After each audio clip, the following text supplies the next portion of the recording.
Allah fakuluh. Hendaklah kamu menyebut nama Allah dan makan. So kalau kita berada di negeri-negeri Eropah dan kita tengok ada orang yang bagi kita jamu makan ni Kristian, ya, dan kita pun tak tahu dia masak tu daging ni guna kuali, ada babi ke tak ada babi ke, pernah guna untuk masak, tu semua tak tahu. Kita anggap dia bersih dan kita nak makan, maka boleh pakailah pendapat daripada hadis ni, iaitu sebut nama Allah, bismillah, makan. Tapi once kita ada rasa ragu, tak usah makan. Ni yang saya tengok bagus orang Islam dalam bab ni jaga sangat. Pergi ke Jepun tak ada Kristian, ada Kristian mungkin minoriti lah. Jepun ni agak orang dia sesat, orang syirik, orang yang menyembah apa benda dah, sembah matahari, tak makan. Ayam semua tak makan. Kita kata tadi ikan halal, tak, sushi pun tak makan. Sushi takut dia pakai minyak babi ke apa ke. Okey, tak apalah. Roti pun tak makan, tu masalahnya. Pelik. Roti tak nak makan, takut dia bubuh masa dia uli tepung tu campur arak ke, campur bahan yang kotor ke, macam-macam lah. So keraguan-keraguan ini bagus ni dari segi nak jaga agama. Tapi masalahnya tak semayang, tak solat. Di melancong negara-negara macam tu dengan dedak auratnya, pakai skirt pendek apa, tak pakai tudung. Hak tu dia jelas haram dia. Air mineral kadang-kadang setengah orang minta maaf saya sebut, ni air mineral ni tak apa ni Petronas punya. Ni jenama ni aku pernah baca kat internet ni. Di sumber air dia tu, dia sedut air tu dekat jirat Cina. Jadi air hujan turun kena dekat tu, kena mayat-mayat tu abu Cina ni. Lepas tu kat tanah mendap, lepas tu dia sedut. Air ni kotor. Tu kalau kau minum air tu nanti kau tak ingat nak baca Quran. Macam-macam. Punya jaga benda-benda air, tuan-tuan, dia bersih, dia dah tapis. Sumber air dikenal pasti, diluluskan oleh Kementerian Kesihatan, minum je lah. Jaga. Tapi benda yang jelas-jelas haram, rasuah ke, judi ke, apa ke, nombor ekor ke, tak semua haram. Kita tinggalkan solat, dedak aurat, yang tu tak kisah. Riba, kad kredit pun riba, apa semua, bank riba, tak ada rasa apa pun. Ambil punya pembiayaan perumahan yang cara Islam, mahal. Ambil yang konvensional, yang riba, tak ada rasa apa pun. Padahal yang tu lagi Allah Ta'ala murka. Tuan-tuan perempuan yang baru hadir, tiga ayat Quran yang kita baca tadi, semua di hujung ni sebut apa? Fa innallaha ghafurur rahim. Fa innallaha ghafurur rahim. Fa inna rabbaka ghafurur rahim. Dalam masalah makanan ni. Sebab itu kalau makanan kita pergi di negara-negara ahli kitab yang ada orang Kristian, orang Yahudi sembelihan dia lebih terjaga berbanding kita. Sungguh. Kerana dalam agama mereka, haiwan kalau disembelih hanya dibolehkan dengan sekali tarik pisau saja. Sebab itu di Palestin, saya diberitahu oleh kawan saya orang Arab, orang Yahudi ni dia kalau sembelih sekali tarik tu mesti dah putus urat-urat yang perlulah dalam syariat mereka. Ya, maknanya sekali dengan sama macam syariat Islam jugalah. Tapi kalau dipotong sekali itu masih belum lagi, dia tolak pisau tu buat kali kedua, yang itu sembelihan itu dia boleh bagi makan orang Islam. Agama dia tak boleh. Lagi ketat. Sebab tu ulama kata kalau kita naik kapal terbang, kita tanya makanan halal tak ada, kita tak ada makanan orang Yahudi. Orang Yahudi pun tak makan babi juga. Jadi boleh makan. Baik. Habis 4 benda tadi tuan-tuan.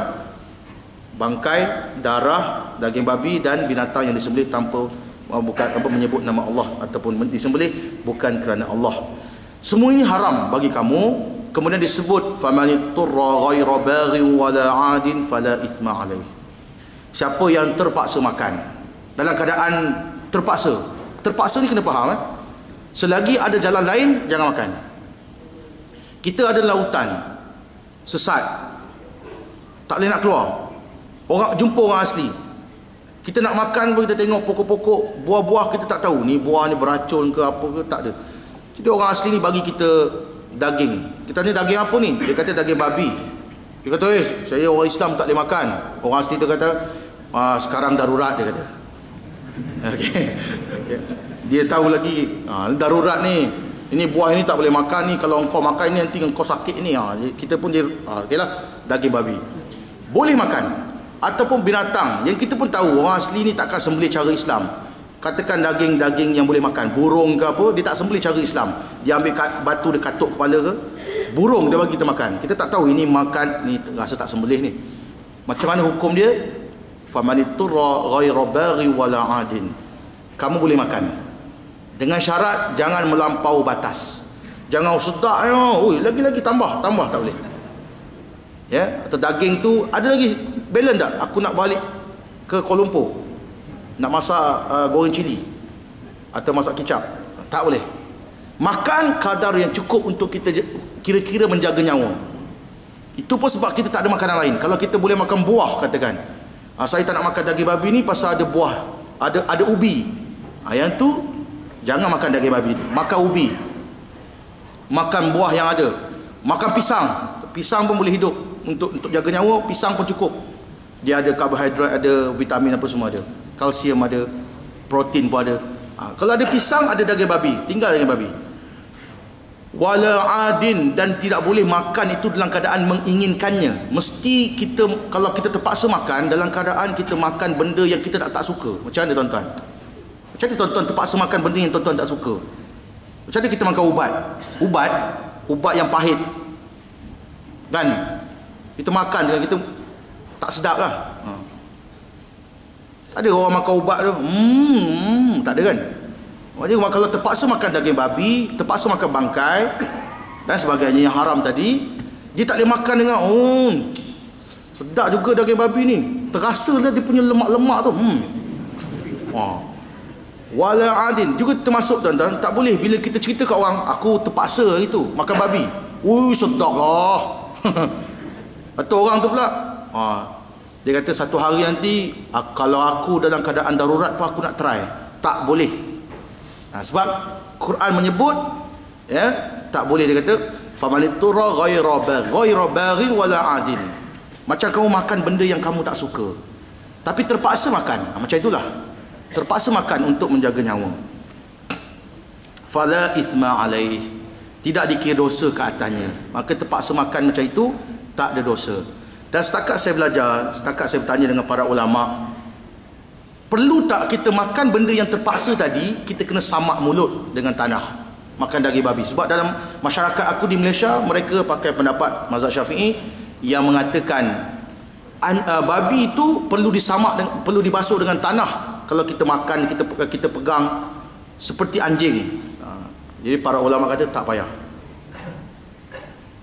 Terutamanya bila kita makan dalam keadaan tak sengaja ni, macam orang coklat lah. Sekarang ni coklat tu dah isytihar halal kan. Dia halal haram tak apalah, itu isu dia orang. Isunya kita yang termakan atau perempuan. Tok perempuan berhenti singgah dekat Mesra, Petronas beli coklat bagi anak-anak. Lepas tu tiba-tiba timbul isu haram lah. Ada DNA babi lah. Saya kawan saya Kementerian Kesihatan. Saya ceramah di masjid dia. Kebetulan dia ni memang kerja Kementerian Kesihatan dan dia handle kes ni. Dia kata, Ustaz, katakan piring ada kesan kotor lah, kuman ke najis ke apa, bila kita basuh sebenarnya masih ada lagi sikit-sikit. Dan kalau kita gunakan bekas tu, kita uli tepung, kita buat roti sekalipun, roti tu kita masuk makmal, kita akan dapat trace DNA tu. Tapi bukan makna roti tu haram makan. Macam itulah. Jadi dia kata satu sampel yang kita dapat tu memang kita tengok ada kesan, ada DNA. Tapi kita ambil sampel-sampel yang lain tak ada. So kita ambil hukum yang jelas. Mana dia kata mungkin yang keluaran itu yang tercemar. Dia sebut saya tarikh luput, keluaran tu tarikh luput dia bulan Mei 2000, tak silap saya lah, bulan Mei 2015. Yang itu saja. Yang lain semua bila kita test dalam lab tak ada apa salah. Jadi kita tak boleh petikai juga JAKIM dengan Kementerian Kesihatan ni. Cuma apa hukum kita sekarang? Kalau kita ambil hukum tuan-tuan perempuan yang mengatakan kena basuh dengan tanah. Tuan-tuan dengar mak perempuan ibu ambil air ni, ambil tanah, gaul. Lepas tu pagi anak kata, "Along, mejap, kau makan coklat." Tak sebut lah kan. Kau kumur-kumur. Air apa ni mak? Ni mak ambil air tanah pasu bunga tadi. tak nak, tak mau, kita paksa dia pun guru tertelan ke apa. Tak perlu sampai peringkat itu. Islam bukan agama yang macam itu. Jadi kita ambil hukum. Masalah ni saya rasa tuan-tuan rasa banyak ustaz-ustaz sebut dah. Sebenarnya samak ni, idza wadagha al-kalb ila fi ina'i ahadikum falyaghsilhu sab'an, wa fi riwayatin awwaluha biturab atau ihdahunna biturab. Hadis itu hadis yang sahih riwayat Bukhari dan Muslim, khas untuk air liu anjing bila dia minum dalam bekas minuman kita atau mangkuk kita. Nabi SAW suruh basuh dengan tanah, dan persoalan tanah tu pun menjadi perbincangan ulama, wajib ke tak?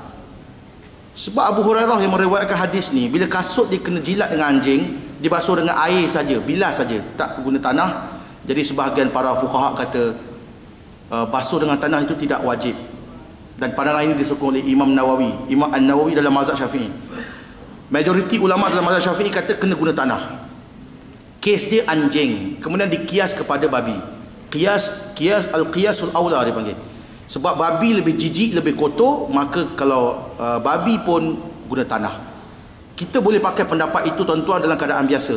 Tapi dalam keadaan tersilap, keadaan tak sengaja beli coklat tu ada tanda halal, dah termakan, tak perlu samak, tak perlu dan tak perlu cuci darah. Ada yang kata cuci darah. Dia macam mana ya Allah nak berdepan dengan kau, macam mana nak pergi Mekah? Pergilah Mekah.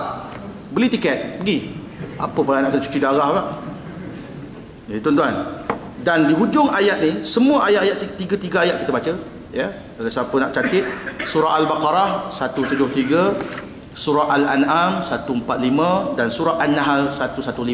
Semua ayat-ayat ni di hujung menyebut fa innallaha ghafurur rahim, fa inna rabbaka ghafurur rahim, sesungguhnya Tuhan kamu adalah Tuhan yang Maha Pengampun lagi Maha Penyayang.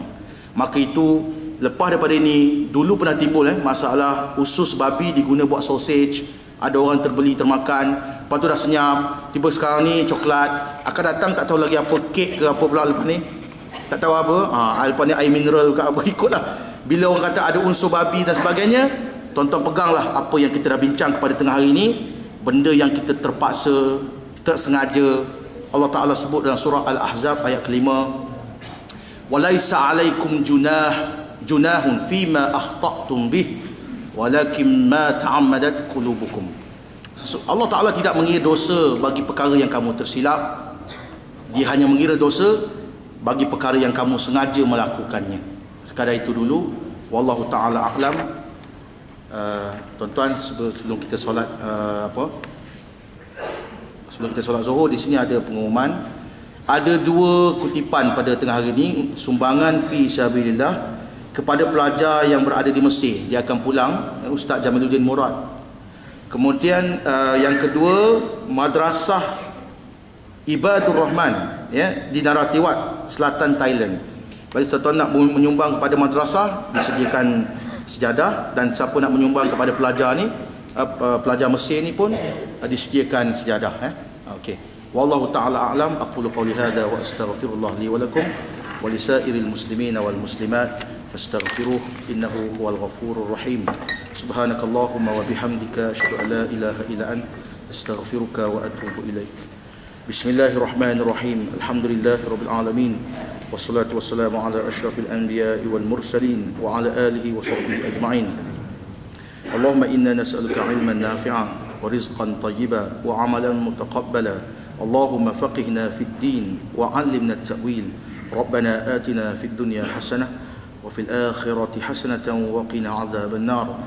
Wa sallallahu ala nabiyyina Muhammadin wa ala alihi wa sahbihi ajma'in. Walhamdulillahi rabbil alamin. Taqabbalallahu minna wa minkum.